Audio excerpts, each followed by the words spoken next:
People's Bank and Trust, where they put people first, and landmark of Taylorville. I'm your host, Grayson Bauman. Joining us in this segment, I've got Dr. Kent Redfield, Professor Emeritus of Political Science with the University of Illinois Springfield, joining us here today. Dr. Redfield, how are you, sir? I am doing just fine. That is great to hear. I'm glad to talk to you here today before we get into the Christmas swing of things. And well, there has been a lot going on with the state of Illinois. Dr. Redfield, you know that better than I. And some of the things we want to start with are some kind of topics and conversations that we've had over the last few months. And we want to talk about just gerrymandering, a little bit of redistricting. And I'm wondering where you can start with us here in terms of what you've got today. What can you tell us about redistricting here in the state of Illinois? Well, and just the basics are that every 10 years, we are mandated to redistrict congressional districts after the U.S. Census, and then states do the same thing with their legislative districts. And it's really not just it's legislative bodies. And so, if you've got a county district, your county board is elected from districts, then you have to change those districts to match populations. The principle is one man, one vote, or one person, one vote. And it's the idea that, when you're electing people to the legislature, everybody's vote should count the same. So, if every county in Illinois, elected a state senator, obviously that would be to the advantage of a small downstate county like Pope County. They would be able to send one person, and then Cook County, with its millions of people, would be able to send one person. So your vote in Pope County would be worth a lot more than your vote in Cook County. So that's why we redistrict, is we try to keep any legislative districts fair in terms of the population. Where you get into the drama is, besides equal population, compact, contiguous, we shouldn't have a district that's, goes from Rockford to Cairo. You can't have a district with half of it in the Quad Cities and half of it in Champaign with, and no connection. So, but then, what all the controversy has been about has been partisan gerrymanders. And what that means is, can a state legislature who draws state maps for the state legislature and the congressional districts, can they use partisan considerations? Can they put if it's the Democrats' control, can they put their thumb on the scale and give themselves an advantage? Supreme Court has wrestled with that, forever, and they finally essentially threw up their hands and said, we can't go and look at every legislative redistricting and try and figure out whether these boundaries was drawn to advantage the Democrats or whether they make sense. And so it really is now fallen to the states. And that's why you got the push for midterm redistricting, which is not, unconstitutional. We just do it every 10 years because we got the best new data. But that push for starting with the Republicans, trying to, get more Republican congressional districts to kind of build the margin that they have currently in the U.S. House of Representatives. And that spills over to, Texas does it, the Texas Republicans, and you've got the California Democrats, and, next door to us, Indiana had a big fight and decided not to redraw their maps. But it is not good if that's the sole basis of drawing a map, is to see whether the party in power can, build on their majority. You end up with districts that don't make any sense. Yeah. You end up splitting communities of interest, and both sides do it. When the Democrats controlled the maps back in the 80s, they put Champaign and Urbana in one House district. When the Republicans controlled the maps, they put Champaign in one House district and Urbana in another, trying to get, two Republican districts rather than one Republican and one Democrat. So, both sides do it. And, you can see it in central Illinois, downstate by looking at our congressional districts. We are in a, Springfield, Taylorville, let's see, I believe they're both in the 13th congressional district. That runs from Champaign to East St. Louis. It's designed to elect a Democrat. And, on either side of that is Mary Miller's congressional district, which is the 15th. And that runs from, south of the Quad Cities all along the Missouri border, then goes up through central Illinois to get, runs north of Springfield, north of Champaign, then loops back and around to the Indiana border and goes down to, but not all the way, to the Metro East, and with this 13th, if you look at a color map, just sitting in the middle, dividing it almost in two. And, that's purely, the 13th is designed to elect a Democrat, and the 15th is what's left over. We got to have a certain number of people in a congressional district, and so you take people from one side of the 13th and people from the other side of the 13th, and put it into this district that Congressman Miller has. So that's it's very districts. What you want is legislative districts to make sense to the representative, the congressman, make sense to the people living in it, so that you've got a basis, you've got communities of interest.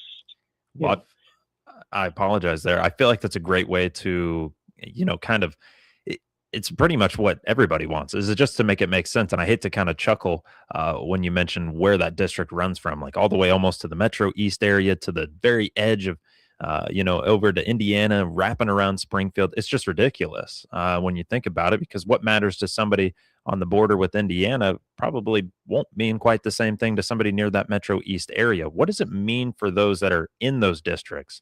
What does it mean for the constituents of those districts? Yeah, it's hard to know. You want to have communication and trust between the people in the district and the person that's representing.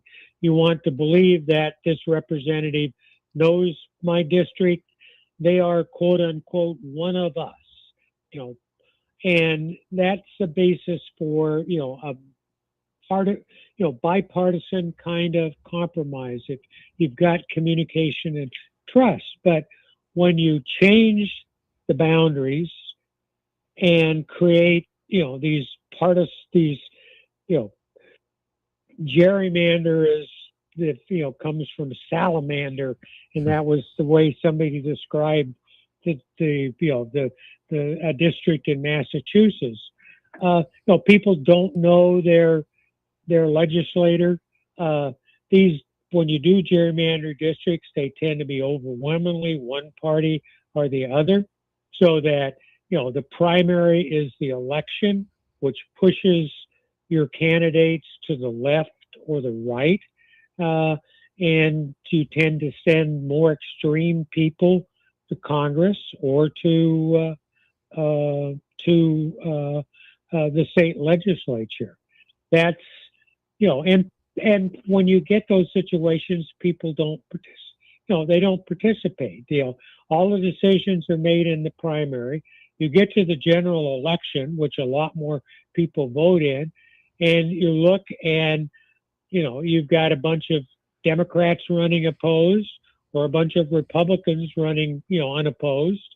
Uh, and so people, they kind of, I don't know these people.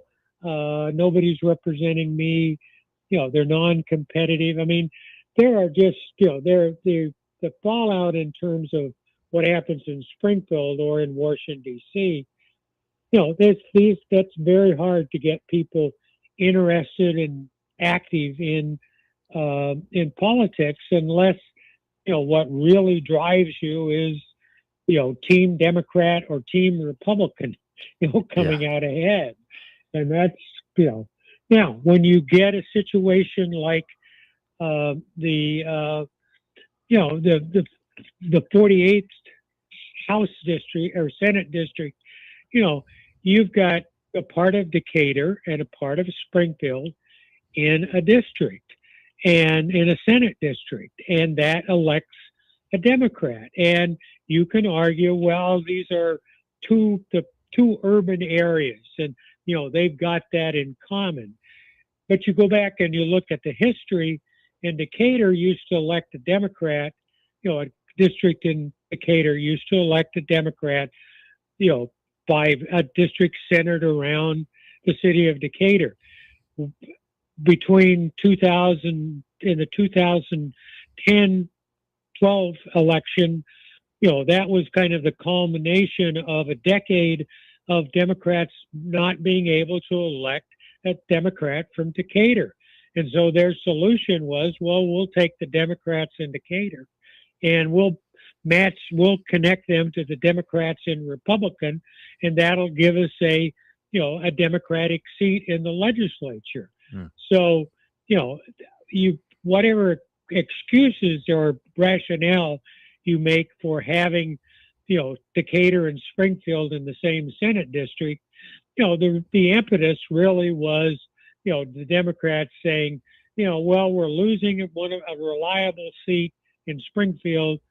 And now, so what are we going to do about it? Well, we'll build a new district that's half, part of, chunk of Decatur, a chunk of Springfield. And again, makes it hard for people to understand and know what their district is, makes it hard for the senator or the representative to know what their people want. And that's my biggest concern with it, because you mentioned just it making sense. And at this moment right now, it just does not feel like it makes sense, especially with that Serpent district just cutting the state almost in half. I mean, and maybe it's not a salamander this time around like it was in Massachusetts, but I mean, it sure feels like a snake cutting Illinois right in half. And it's just interesting that it's not limited to the congressional districts, but also the state Senate seats too. When you combine two communities like that are going to have different goals. Yes, they might be Democrats, and you might be able to push them together for one Senate seat, but the towns themselves and what they want is going to be different too. So it's just, I don't know. It's an interesting thing, Dr. Redfield, and that's why we love talking to you here to kind of sort it out in the best of our ability here. But we are speaking right now with Dr. Kent Redfield, Professor Emeritus of Political Science with the University of Illinois Springfield. We'll take ourselves a break and we'll join him back in just one moment. You're listening to WTIM, your information station. Your information station. WTIM.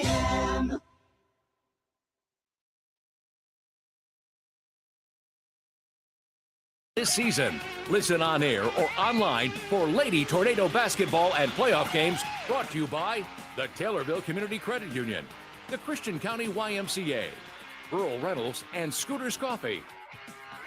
The purple and gold are coming your way. The Taylorville Tornadoes are going to do it today.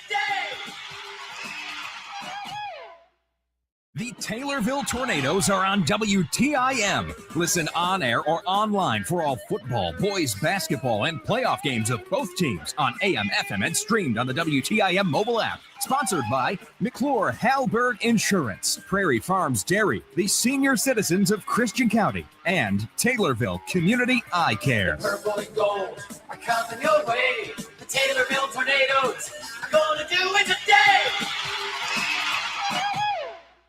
Hey you, it's Amanda McKay, the Director of Human Resources at Kimmer Village. Kimmer Village is hiring for residential techs now. We offer competitive pay, full benefits, paid time off, tuition assistance, and a retirement plan that invests in you. Here, you're not just clocking in, you're building a future for yourself, your family, and mentoring the youth we serve. Apply today at kimmervillage.org.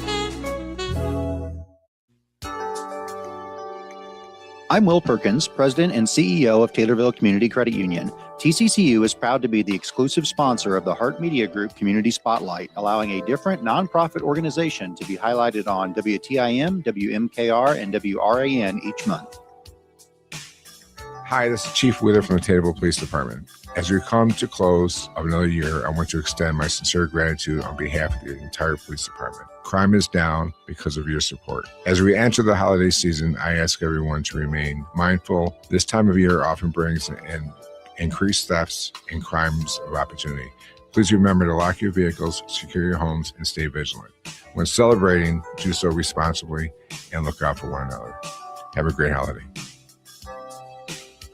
TCCU is proud to be the exclusive sponsor of the Hart Media Group Community Spotlight. Come join us. You'll wonder why you waited. Member NCUA. Nicole Patrick here, your local country financial representative at 1305 West Bresser in Taylorville. I'm proud to recognize the Lady Tornado student athletes that represent our community by being the exclusive sponsor of the ILSportswire.com Taylorville Lady Tornadoes Player of the Game this school year. At the end of each game, a Lady Tornado will be selected to receive a certificate for being named our Player of the Game, and they'll be featured in a highlighted reel on the ILSportswire.com social media platforms. Best of luck to all the girls' teams this season, and go Lady Tornadoes!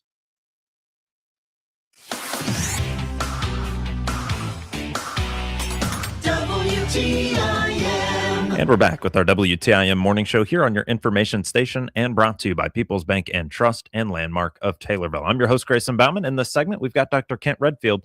He is a professor emeritus of political science with the University of Illinois Springfield.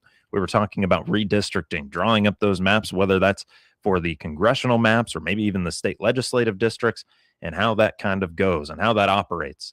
A little bit there. But real quick with Dr. Redfield, with just about 2 minutes to go here, we want to touch on some of those veto session bills that have now been signed into law. And Dr. Redfield, I'm wondering which ones stand out to you.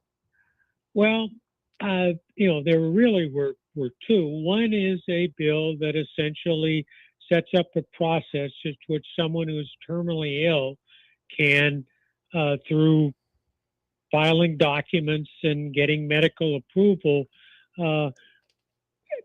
get a lethal prescription to essentially end their life. That's a very controversial bill. It splits along moral and religious lines rather than partisan. And while there are all kinds of protections in the bill so that, the person has to, that is taking this step really has to be making a conscious decision to do it. This is something that is very controversial, and so that got a huge amount of attention, and rightly so, because everybody takes that very personally. What didn't get as much attention was a bill having to do with providing, try to strengthen solar and wind alternative energy sources and provide incentives for battery storage for these data centers. And, this was the second there was another bill that was signed 2 years ago that essentially sets Illinois on a path to be carbon free, to close down most of the coal and gas fired electricity by 2048 or so. What happened was that that first bill mandated a study of what kind of demand you're going to have. And you got a report from 3 state agencies and combined with a report from energy grids in the United States are run by private entities.